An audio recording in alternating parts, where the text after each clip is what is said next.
शेतकऱ्यांच्या सरसकट कर्जमाफीसाठी आमदार रोहित पवार यांनी पंढरपुरात थेट बेमुदत अन्नत्याग आंदोलन सुरू केलंय. पोलिसांची नोटीस, प्रशासनाचा दबाव आणि ऐनवेळी बदललेली जागा या सगळ्याला धुडकावून लावत रोहित पवार पंढरपूरच्या छत्रपती शिवाजी महाराज चौकात आंदोलनावर ठाम राहिले आहेत.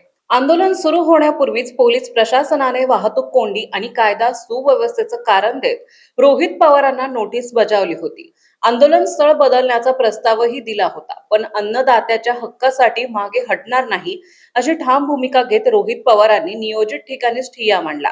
त्यामुळे सध्या पंढरपुरात प्रचंड पोलीस बंदोबस्त तैनात करण्यात आला असून राजकीय वातावरण चांगलंच तापलंय.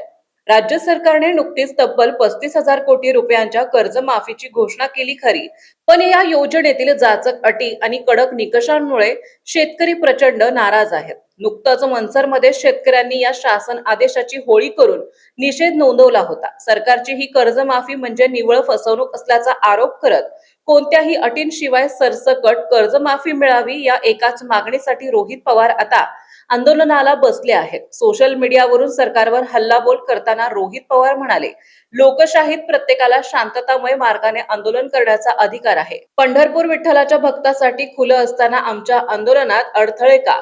प्रशासकीय दबावामुळे हे आंदोलन थांबणार नाही असा इशाराही त्यांनी दिलाय.